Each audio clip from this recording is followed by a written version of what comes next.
সবাইকে জানাচ্ছি আমার বিপ্লবী শুভেচ্ছা। আজকের মূল উদ্দেশ্য কি? আমাদের গণমাধ্যম প্রকাশ করা, যেটা বন্দী হয়েছিল 15 বছর। 72 থেকে 75 শেখ মুজিবর 4টা পত্রিকা খোলা রেখে সব পত্রিকা বন্ধ করেছিল। তারই সুযোগ্য কন্যা আবার দীর্ঘ 17 বছর আমাদের গণমাধ্যমগুলোকে বন্দী করে রেখেছিল। ওরা আমার ভাষা কায়রা নিতে চায়, ওরা কথায় কথায় শিকল পড়ায় আমার হাতে পায়। ওরা আমাদের বাক স্বাধীনতা কেড়ে নিয়েছিল, আমাদের লেখনী বন্ধ করে দিয়েছিল। কলমের যে একটা দরকার, একটা দেশের জন্য একটা পত্রিকা গণতন্ত্র প্রতিষ্ঠার জন্য দরকার, জনগণের ভাষা জানার জন্য দরকার, সেটা কেড়ে নিয়েছিল। সাগর রুনি সহ আমাদের 7 জন সাংবাদিক ভাই বোনের খুন হতে হয়েছিল। আমাদের এই যে 24শে জুলাই পট পরিবর্তন হলো 5ই আগস্টে, এটা ছাত্র জনতা নয় শুধু। আমি বলবো আমাদের ভারপ্রাপ্ত চেয়ারম্যান জনাব তারেক রহমানের চৌকস রাজনীতির মেধা দিয়ে আমাদের দলের এবং জনগণকে একত্রে করে রেখেছিল একটি পতাকা তলে, সেটা বাংলাদেশ। এই বাংলাদেশের পতাকা তলে একত্রে ছিলাম আমরা সবাই। তাই ছাত্র জনগণের গণ অভ্যুত্থানের মাধ্যমে আবু সাইদ মুগ্ধ, দীপ্ত, এদের আমাদের সন্তানদের রক্তের বিনিময়ে আমরা বাংলাদেশ আবার দ্বিতীয়বার স্বাধীন হয়েছে। আর এই স্বাধীনতায় আমরা আমাদের সকল বাক স্বাধীনতা ফেরত পেয়েছি। আমাদের গণমাধ্যমগুলি বন্ধ করে দিয়েছিল। আমার দেশ না, দিগন্ত টিভি, দিনকাল সব অনেক পত্রিকা বন্ধ ছিল, অনেক মিডিয়া বন্ধ ছিল, এখনো অনেক বন্ধ মিডিয়া আছে। আমাদের সাংবাদিক ভাইরা রুটির জন্য অনেক দিন পথে পথে ঘুরেছে, না খেয়ে তারা কাটিয়ে দিয়েছে। এই প্রেস ক্লাবে বসে বসে সারাদিন ঝিমাতো, তাদের সত্যি কথা বলার অধিকার থাকতো না। সত্যি কথা বলতে গেলে তাদের অ্যারেস্ট হতে হতো, তাদের মামলা খেতে হতো, তাদের পরিবারের আহার জোগাতে পারতো না। আমি জানি, কারণ আমি বাংলাদেশ ফেডারেল সাংবাদিক ইউনিয়নের একজন নির্বাহী সদস্য। আমি জানি আমাদের সাংবাদিক ভাইরা কতটুকু কষ্ট পেয়েছে 17 বছর। আজ আমার পিরোজপুর প্রকাশনা আমি অবশ্যই সাধুবাদ জানাই। আজকে আমি এখানে এসেছি শুধু আমার পিরোজপুরের টানে নয়, সন্তান তুল্য পলাশ, যার আবদার রক্ষা আমি ফিরিয়ে দিতে পারিনি। এই প্রোগ্রামটি ছিল অনেক আগে, কিন্তু আমার মা মারা গিয়েছে আজকে 5 দিন হলো, তাই ফিরিয়ে দিতে পারিনি ওর আবদার। আমি আপনাদের মাঝে এসেছি এখানে আপনাদের উদ্দেশ্যে কথা বলবেন আমার বড় ভাই শামসুজ্জামান দুদু ভাই।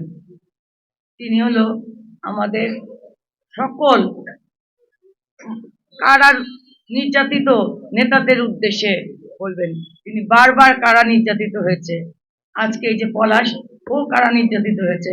ও ঢাকায় এসেছিল পড়াশোনা করতে, কিন্তু ওকে ছাড় দেয়নি ওই খুনি হাসিনা, যে আমাদের শিশু সন্তানদের হত্যা করেছে এই 24শে জুলাই। আমাদের এই 24 সাল রক্তে রঞ্জিত হয়েছে রাজপথ। যাত্রাবাড়িতে আমাদের সাংবাদিক ভাইকে হেলিকপ্টার থেকে গুলি করেছে। এই খুনি হাসিনার বিচার চাই। আমার পিরোজপুর সত্য কথা যেন বলতে পারে, আমার পিরোজপুর আমাদের গণতন্ত্র যেন সব সময় বজায় রাখতে পারে। একটি পত্রিকায় আমাদের সমস্ত গণতন্ত্রের ঊর্ধ্বে, শুধু আয়ের জন্য যেন কোনো পত্রিকা না হয়। আমাদের প্রতিটি সাংবাদিক ভাইদের একটাই উদ্দেশ্য থাকবে, আমরা 17 বছর নির্যাতিত হয়েছি, এখন যেন আমরা স্বাধীনভাবে আমাদের দেশের জন্য কাজ করতে পারি, গণতন্ত্রের জন্য কাজ করতে পারি, আমাদের জনগণের জন্য কাজ করতে পারি, শুধু রুটি রোজগারের জন্য নয়। 17 বছর তো আমরা অনেক না খেয়ে কাটিয়েছি, সত্য কথার জন্য লড়াই করে যাব। আর আমাদের শহীদ হয়েছে যেই সাংবাদিক ভাইরা, তাদের আত্মার শান্তি কামনা চাচ্ছি, তাদের বিচার চাচ্ছি। বর্তমান যে অন্তর্বর্তীকালীন সরকার, তাদের কাছে চাচ্ছি আমাদের একটি সুস্থ নির্বাচনের মাধ্যমে একটি নির্বাচিত সরকার আসুক, যে নির্বাচিত সরকারের মাধ্যমে আমরা সকল খুনির বিচার পাবো।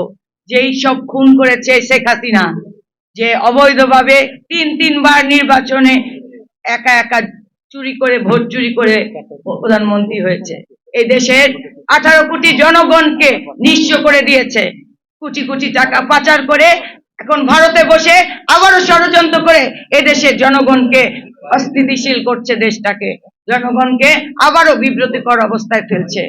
কখনো ছাত্রদের মাঝে, কখনো হিন্দু সম্প্রদায়ের উপর, কখনো বা এই যে সচিবালয়ে আগুন লাগিয়ে দিয়ে। এগুলো কারা করছে? এই শেখ হাসিনার প্রেতাত্মারা। তারা অবৈধ টাকা উপার্জন করে এই দেশে কিছু রেখে গিয়েছে আর বাকিটা নিয়ে গিয়েছে বিদেশে।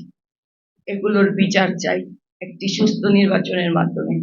আমাদের ভারপ্রাপ্ত চেয়ারম্যান আমাদের ভবিষ্যৎ, জনাব তারেক রহমান আমাদের বাংলাদেশের অহংকার। এই কারণেই অহংকার, তিনি শুধু লন্ডনে বসেও আমাদের একটি কর্মীকেও সরে যেতে দেননি। আমাদের কর্মীরা না খেয়ে, মামলা খেয়ে, নিজেরা কখনো বাবার লাশ দেখতে পারেনি, কখনো মায়ের হাতে ভাত খেতে পারেনি, এভাবে কাটিয়ে দিয়েছে আমাদের কর্মীরা।